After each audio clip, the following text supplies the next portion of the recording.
ترکوں کی تاریخ کی ایک ایسی خاتون جسے تمام عثمانی سلاطین کی ماں کا درجہ حاصل ہے، وہ خاتون جس کی وجہ سے ترکوں کے دو بڑے خاندان عثمانی اور سلجوق ہمیشہ کے لیے آپس میں جڑ گئے۔ اسی خاتون نے بازنطینیوں اور منگولوں کے خلاف ہر محاذ پہ ارطغرل غازی کا ساتھ دیا اور عثمانی سلطنت کی بنیادوں میں بھی ان کا بہت بڑا ہاتھ تھا۔ ویورز، آج ہم عثمانی سلطنت کی سب سے پہلی خاتون حلیمہ سلطان کی فیملی ٹری کی بات کریں گے۔ حلیمہ سلطان کا سلجوق سلطنت سے کیا رشتہ تھا اور ان کا شجرہ کس سلجوق سلطان سے چلتا ہے؟ ایک سلجوق پرنسس ہونے کے باوجود انہیں سلجوق خاندان سے کیوں نکال دیا گیا اور سلطان علاء الدین کیقوباد انہیں اور ان کے والد کو کیوں قتل کر دینا چاہتے تھے؟ ویورز، میں ہوں احتشام ارشد اور آپ دیکھ رہے ہیں دی انفوٹینمنٹ چینل۔ اس فیملی ٹری کو سمجھنے کے لیے ہمیں 8ویں صدی کی اوغوز یگو اسٹیٹ پہ جانا پڑے گا، جو 24 ترکش قبیلوں کے اتحاد سے بنائی گئی ایک ریاست تھی۔ حلیمہ سلطان اور سلجوق خاندان کا شجرہ اسی اتحاد کے کنک قبیلے سے چلتا ہے، جو اس اتحاد کا سب سے جنگجو قبیلہ تھا۔ یہی وجہ تھی کہ یگو اسٹیٹ کی فوج کا سپہ سالار بھی ہمیشہ اسی قبیلے سے ہوا کرتا۔ محفوظ تاریخ میں سلجوق خاندان کا جد امجد دوکاک بیگ تھا، جو یگو اسٹیٹ کے بادشاہ کا سب سے اہم مشیر اور فوج کا کمانڈر ان چیف بھی تھا۔ مورخین کے مطابق دوکاک یگو اسٹیٹ میں انتہائی طاقتور اور اثر و رسوخ رکھنے والا انسان تھا اور پوری ریاست میں واحد شخص تھا جو بادشاہ کے فیصلوں کی بھی کھل کے مخالفت کیا کرتا۔ سن 924 میں دوکاک بیگ کی موت کے بعد اس کے بیٹے سلجوق بیگ کو کنک قبیلے کا اگلا سردار اور اوغوز فوج کا سپہ سالار چن لیا گیا۔ سلجوق بیگ نے کچھ عرصہ یگو اسٹیٹ میں رہنے کے بعد ترکوں کے اس اتحاد سے الگ ہونے کا فیصلہ کیا۔ چنانچہ سن 961 عیسوی میں سلجوق اپنے قبیلے کے 500 افراد کے ساتھ جھنڈ کے علاقے میں آ گیا، جو موجودہ قزاقستان کے جنوب میں ایک علاقہ تھا۔ جھنڈ میں اس وقت مسلمانوں کی تبلیغ عروج پہ تھی اور سلجوق بیگ جانے انجانے میں مسلمانوں کے بہت قریب آ چکا تھا۔ چنانچہ سن 985 عیسوی میں سلجوق اور اس کا پورا کنک قبیلہ اسلام لے آیا۔ سلجوق بیگ کا انتقال سن 1009 میں تقریباً 100 سال کی عمر میں ہوا۔ سلجوق بیگ کے 4 بیٹے تھے، جن کے نام ارسلان اسرائیل، میکائل، موسیٰ اور یونس تھا۔ ان چاروں میں سب سے اہم ارسلان اور میکائل تھے، کیونکہ یہ دونوں مستقبل کی 2 عظیم سلطنتوں کے جد امجد مانے جاتے ہیں۔ ارسلان اسرائیل کی اولاد نے سلجوقی رومی سلطنت، جبکہ میکائل کی اولاد نے پرشین سلجوقی سلطنت کی بنیاد رکھی۔ سلجوق بیگ کی زندگی میں ہی اس کے بڑے بیٹے میکائل کا انتقال ہو چکا تھا۔ چنانچہ سلجوق کے بعد اس کے چھوٹے بیٹے ارسلان اسرائیل نے قبیلے کی سرداری سنبھالی۔ ارسلان نے سرداری سنبھالتے ہی اپنے والد کے برعکس پرانی اوغوز روایات کو بحال کر دیا، لیکن یہ سلطان محمود غزنوی سے لڑتے ہوئے قید ہو گیا۔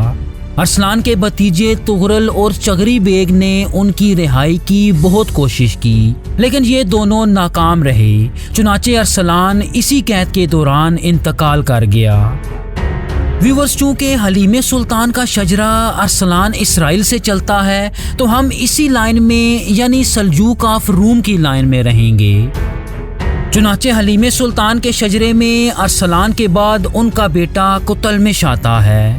اس کے زمانے میں اس کے کزن طغرل اور چغری بیگ خراسان میں اپنی سلجوقی سلطنت کی بنیاد رکھنے میں کامیاب ہو چکے تھے اور کتلمش نے ان کی فتوحات میں انتہائی اہم کردار ادا کیا، لیکن تخت حاصل کرنے کی خواہش کتلمش کے دل میں بھی موجود تھی۔ چنانچہ طغرل کی موت کے بعد اس نے اگلے سلطان الپ ارسلان کے خلاف بغاوت کر دی، لیکن وہ اس میں ناکام رہا۔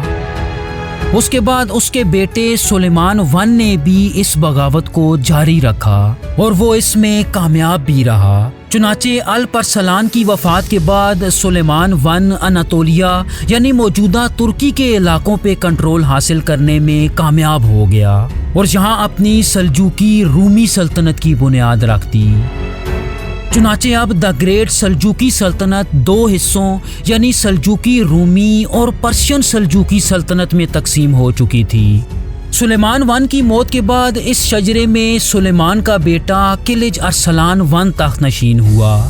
ویور سلجوقی رومی سلطنت اس لیے بھی انتہائی اہمیت کی حامل تھی کہ وہ مغرب سے آنے والی صلیبی فوجوں کے سامنے سب سے بڑی رکاوٹ تھی۔ کلج ارسلان صلیبیوں سے لڑنے والے پہلے مسلمان اور ترک سلطان تھے جنہوں نے انتہائی چھوٹی عمر میں 3 دفعہ صلیبی فوجوں کو شکست دی۔ انہوں نے صلیبیوں سے اپنے علاقوں کا دفاع تو کر لیا لیکن وہ صلیبی فوجوں کو فلسطین پہ قبضہ کرنے سے نہ روک سکے۔ اس کی وجہ یہ تھی کہ فلسطین اس وقت سلجوقوں کی بجائے فاطمیوں کے زیر کنٹرول جا چکا تھا۔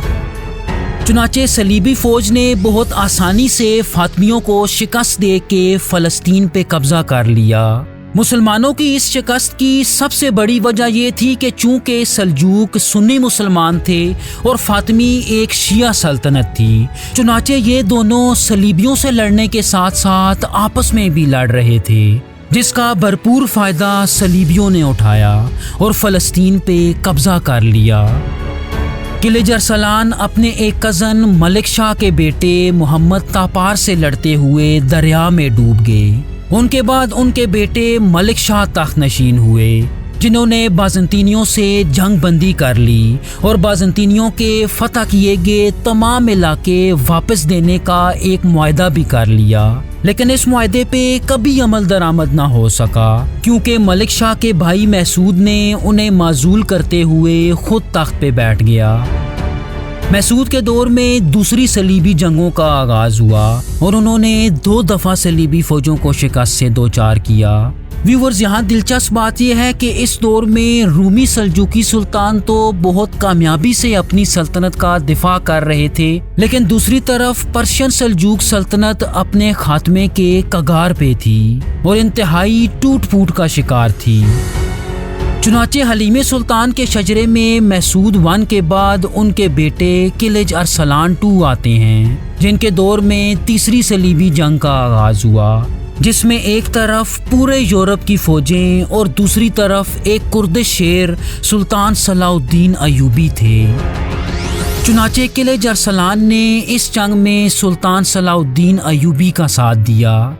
کلج ارسلان کی موت کے بعد اس کے دونوں بیٹوں میں تخت کو لے کے ایک خانہ جنگی شروع ہو گئی اور اسی دوران چوتھی صلیبی جنگ کا آغاز بھی ہو چکا تھا، لیکن سلجوقوں کی قسمت اچھی تھی کہ صلیبی ان کے علاقوں تک نہ پہنچ سکے۔ چنانچہ کیخسرو ون ان تمام بغاوتوں پہ قابو کرنے اور تخت پہ بیٹھنے میں کامیاب ہو گئے، جنہیں حلیم سلطان کا دادا مانا جاتا ہے۔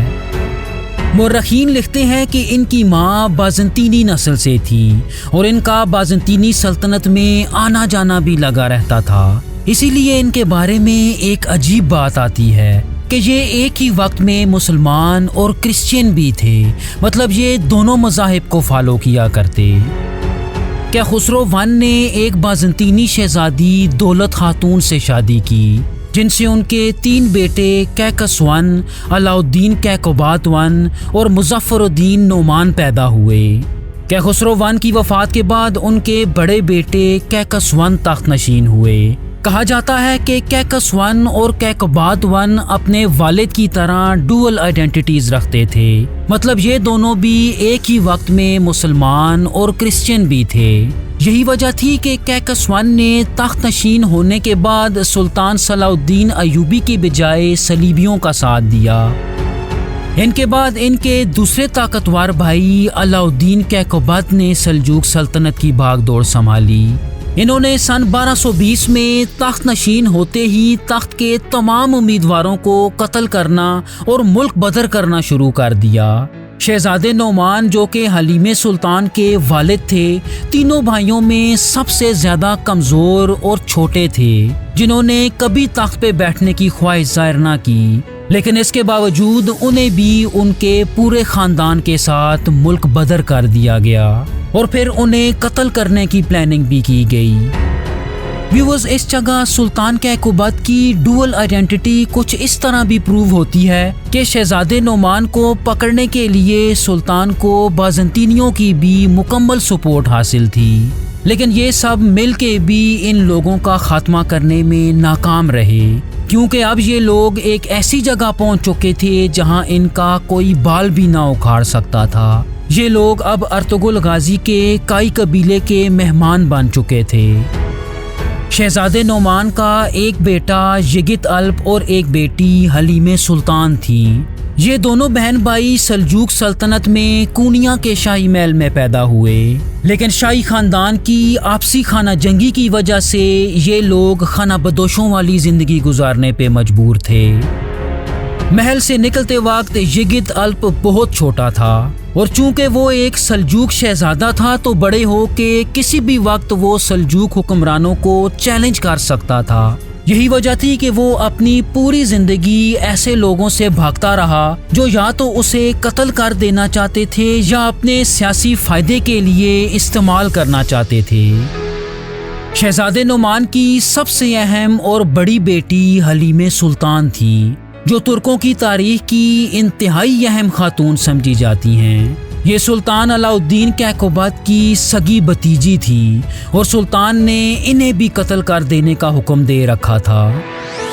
یہ اپنے والد اور بھائی کے ساتھ بچتے بچاتے کائی قبیلے کی پناہ میں آ گئیں، جہاں ان کی شادی کائی قبیلے میں ارطغرل غازی سے ہوئی۔ ویورز، حلیمہ سلطان کی وجہ سے ترک تاریخ کے دو بڑے خاندان یعنی سلجوق اور عثمانی خاندانوں میں ایک بہت گہرا رشتہ قائم ہو چکا تھا۔ حلیمہ سلطان اور ارطغرل غازی کے سب سے اہم بیٹے عثمان غازی تھے، جنہوں نے دنیا کی عظیم ترین عثمانی سلطنت کی بنیاد رکھی، جس پر ارطغرل اور حلیمہ کی نسل سے کل 36 سلاطین نے حکومت کی۔ یہی وجہ ہے کہ حلیمہ سلطان کو ان تمام عثمانی سلاطین کی فاؤنڈیشن یا بنیاد مانا جاتا ہے۔ ان 36 عثمانی سلاطین کی فیملی ٹری دیکھنے کے لیے اسکرین پہ دی گئی ویڈیو ضرور دیکھیے گا، اور مزید فیملی ٹریز دیکھنے کے لیے ہمارا چینل سبسکرائب ضرور کیجیے۔ تھینک یو سو مچ۔ اللہ حافظ۔